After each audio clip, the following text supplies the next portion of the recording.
So I sat with Bruce for a couple of hours, just chatting and just having a bit of crack and a bit of a laugh and stuff. And then Charlene came down, and Charlene was laughing and chatting away, and she was good friends with Amanda.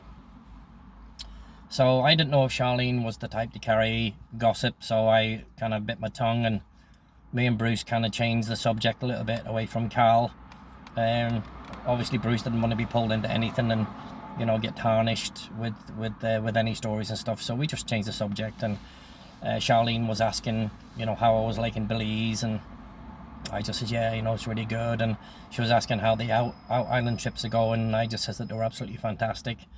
And she asked how it was working with Carl and Ollie and Betty, the cook and stuff. And I said, yeah, it was really good. I enjoyed them. I enjoyed the time away from the island. To be honest, I enjoyed the ocean. Absolutely loved the ocean.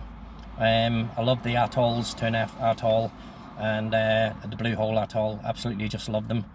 And the peace and quiet when you went scuba diving, all you heard was the bubbles, your own breathing. And it was.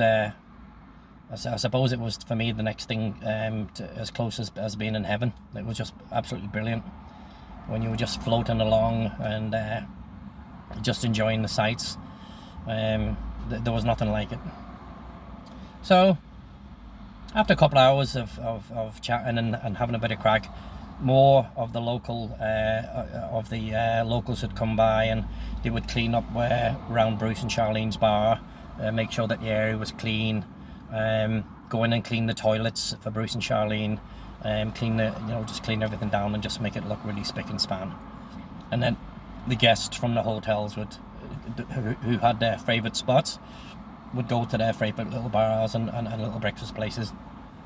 And B&C's, Bruce and Charlene's, was filling up rapidly. I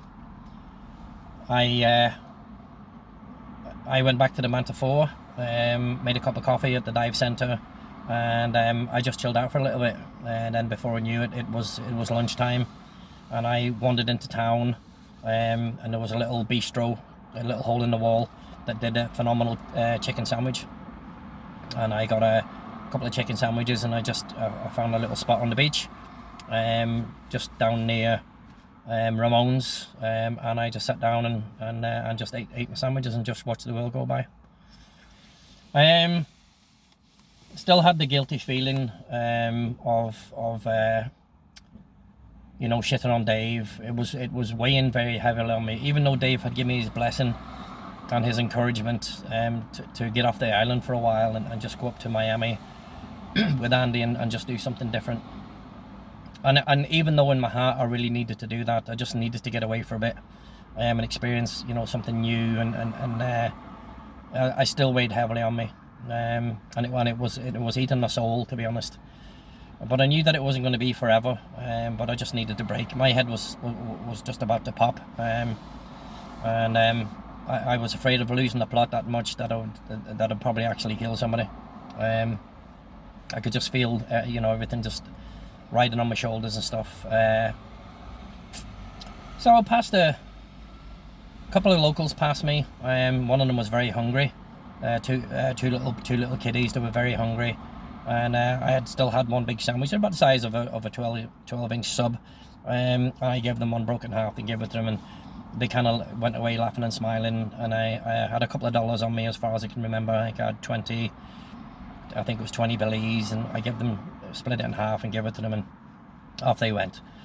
I don't know whether they were taking that money home or they would have spent it themselves. I've no idea, but 20 Belize was like £5, £5 or £6, something like that. And they were just happy to go off. Made my way into town. I didn't stop by Chris's, I don't remember. I didn't stop by the police station, and I cut down onto the beach, and I went down to Fido's, and Fido's was quiet that morning. It usually picked up in the around about 5 or 6 o'clock in the evening with the bands and the louder music. They played music behind the bar, and Santos was one of the bar staff, and Carlos, two really nice guys. I sat at the bar, had a bit of a chin wag. When he used to call me boy, watch your boy, and I would just joke and slag with them and have them make me a nice pint of freshly squeezed orange juice, and usually that was about 10 Belize, but They never charged him. I think that, as much as those guys charged him was about $5 Belize dollars, and I gave him a $5 tip each. Yeah, it was pretty cool. Life was good. People were really nice, and I was sad that I was going to be leaving. It was going to be different waking up, in just I suppose a normal house. Not on the Manta 4, not waking up to the sound of the reef or the rain. I love the rain down there. I mean, rain really calms me. I've always loved rain as a child. I remember when I was younger, back home in Northern Ireland, and when my mum and dad would be sleeping, and my brothers and sisters, and I would sneak out. I would climb out on my bedroom window and jump across to the coal shed. It was like a rat in a pipe. I would do the little 3-foot wide jump across, down, and I'd be way over the golf course in the forest, and I loved it. And there used to be a big old tree, a big oak tree. Some fucker chopped it down. I think the council chopped it down. And they say it was 500 or 600 years old. It was wide. It was 12, 13 feet wide. It reminded me of the big redwoods, and how all these, when you couldn't climb it, it had no way of climbing up. And I used to sit under that tree, and I would take my shoes and socks off, and I would ground myself in the grass, and I would put my feet in the mud, and I would squidge the mud between my toes. And I always loved that feeling. I always grounded myself with Mother Nature, even though I didn't realise what I was doing back then. But it always used to calm me down. If I was in a bad mood or a bad temper, or somebody had started me off on something, because when I was younger, I used to have freckles all over my face, and they used to call me freckle face, and my hair was Albany red, and used to call me ginger and all that. And it really, back then, people didn't joke with you, they just really insulted you. And I used to really take that to heart and stuff. And I was really proper skinny as well. So I used to get called some awful names as a kid. And when anybody ever did that to me, I would run. I would run to the golf course, and I would run to that tree, and I would go sit under that tree for hours and hours, praying that it would rain, and that the rain would wash, everything away from me, and make me feel better. And I used to ground myself under the tree. And there was nowhere like that for me to do that in Belize, because everything was coconut trees, and they were full of coconuts. And if you sat under a coconut tree, you had the 50-50 chance of a coconut coming down and busting your skull, basically, and killing you, or knocking you out, because the trees were a good 30-40 feet tall, and the wind was always blowing through the leaves, and the trees were always kind of swaying, and the coconuts were always dropping. And so you took your life in your hands, basically, crossing on the grass. From David's house going to the seawall, it was full of coconut trees. And that area, unfortunately, while I was away, was to be turned into a school. Not unfortunately that there was a school, but unfortunately they built a school on it and fenced it all off, so you couldn't really walk across the grass anymore. There was a small narrow strip that you could cross the grass, and it had a white picket fence, and it had a little schoolyard in it. For me, that was brilliant for the kids, but it was unfortunate because a lot of the nature of the island was slowly starting to be taken away, with people buying up the land and building. And obviously nothing stays the same forever, but that's another story. So yeah, there was no trees in Belize for me to sit under to ground myself, and to run to that special place that I had as a kid, to sit there and breathe, and feel better about myself for that couple of hours that I sat there under the tree with the mud between my toes, and the feeling of just nature under my feet. I didn't realize, like I said, what I was doing back then, but I was grounding myself. And I still do that now as I'm 60 years of age now, and I still do that. There's still a little place I go to over here, and I found a real nice tree, and I do that. I still do that now, and it grounds me. It makes me feel good. It's probably an OCD thing, but it's what I still do as well. So the island was slowly changing. Another reason why I had to get off it for a while.